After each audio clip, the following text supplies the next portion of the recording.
எல்லாருக்கும் நமஸ்காரம். இன்னைக்கு நம்ம வந்து அனந்த பத்மநாப சுவாமி கோவில்ல ஒரு வளகாப்பு ஃபங்க்ஷன் நடந்துருக்கு. இதை பத்தின ஒரு வீடியோ நான் ஏற்கனவே போட்டிருந்தேன். ஒரு பூரி சாண்ட்விச் பண்ணோம் அப்படின்னு சொல்லி வீடியோ போட்டிருந்தேன். இன்னொரு வந்து ரொம்ப நாள் நம்ம மறந்து போன ஒரு ஒரு டிஷ்ன்னு சொல்லலாம். நம்ம பாட்டி தாத்தா பண்ணி கொடுத்தது. இப்போ கூட அம்மாலாம் அதெல்லாம் பண்றாளா அப்படின்னா அது கொஞ்சம் டவுட் தான். ஏன்னா அது பண்றது ரொம்ப ரொம்ப கஷ்டம். அது என்ன அப்படின்னா தவல் அடை. சரி, நிறைய பேர் கேட்டிருப்பேன் தவல் தோசை, தவல் அடை அப்படின்னு சொல்லுவா. இன்னைக்கு இந்த வளகாப்பு ஃபங்க்ஷன்ல தவளடையும் இருக்கு. இந்த மாதிரி நிறைய டிஷ்ஷஸ் இருக்கு. தவளடை எப்படி பண்றோம் அப்படின்னு பார்க்கலாம் வாங்க. இப்ப நான் சொன்ன மாதிரி தவளடை தான் அப்பா பண்ணிட்டு இருக்காரு. ஆக்சுவலா இந்த தவளடை பாத்தீங்கன்னா ரொம்ப கஷ்டம். எல்லா கல்யாணத்துலயும் நம்ம இதை பண்ணிட முடியாது. பெரிய லார்ஜ் கிரௌட் இருக்கும்போது பண்றது கொஞ்சம் கஷ்டம். ஆனா இங்கேயும் பாத்தீங்கன்னா 250 பேர் லஞ்சுக்கு இருக்கா.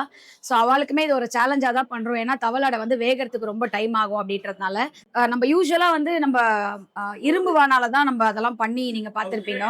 ஆனா இங்க வந்து வேற ஆப்ஷன் இல்லாதனால நம்ம அந்த ஆப்பக்கடாயில பண்ணிட்டு இருக்கோம். அதுல பாத்தீங்கன்னா முதல்ல வந்து நம்ம மாவு ரெடி பண்ணி வச்சுக்கணும். அதுக்கான இன்கிரீடியன்ஸ் என்ன நான் டிஸ்கிரிப்ஷன்ல போடுறேன்.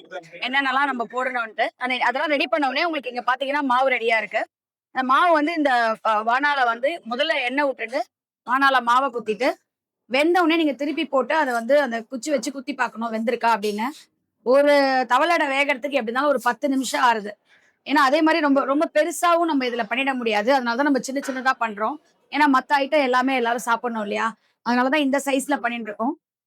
இந்த இந்த மாதிரி டிஃப்ரெண்ட் டிஃப்ரெண்டா உங்களுக்கும் மெனு வேணும் உங்களோட ஃபங்க்ஷன்ல அண்ட் உங்க ஆத்து கல்யாணத்துல அப்படின்னா நீங்க மறக்காம சாயாஸ்ரீ கேட்டரிங் காண்டாக்ட் பண்ணலாம். அண்ட் இன்னைக்கு இந்த வளகாப்புல ஏகப்பட்ட ஐட்டம் இருக்கு. அடுத்து நான் குணுக்கு அப்படிங்கிற ஒரு ஐட்டத்தை பத்தி சொல்ல போறேன். அதுவும் நாங்க இங்க ஸ்நாக்ஸ்க்காக அதை பண்ணிட்டு இருக்கோம். So from the morning lunch வரைக்கும் பாத்தீங்கன்னா எல்லாமே டிஃப்ரெண்ட் டிஃப்ரெண்ட் ஐட்டம்ஸ் இருக்கு. குணுக்கு, அதுக்கப்புறம் காஞ்சிபுர இட்லி இருக்கு, திருநெல்வேலி சொதி இருக்கு, நிறைய ஐட்டம்ஸ் அந்த மாதிரி இருக்கு. நம்ம ஒன்னொன்னா அடுத்தடுத்த வீடியோல பார்க்கலாம்.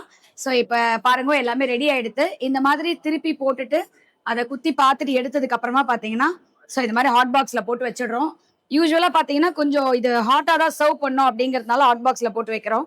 சில டைம்ல வந்து இது ஹாட் பாக்ஸ் மூடி வைக்கும் போது கொஞ்சம் ஜலம் விடும். அதனால மேல ஒரு வாழை மாதிரி போட்டு வைங்க. நீங்க எடுத்து சர்வ் பண்ணும்போது அது சூடா இருக்கணும். சூடா இருந்தாலும் தவளை நல்லா இருக்கும். அது மேல நீங்க வந்து வெண்ணையும் வெல்லமும் போட்டு சர்வ் பண்ணலாம். இல்ல வெறுமையே கூட இதை சாப்பிடலாம். அவ்வளோ நல்லா இருக்கும். முடிஞ்சா உங்க ஆத்துல ட்ரை பண்ணி பாருங்க. தேங்க்யூ.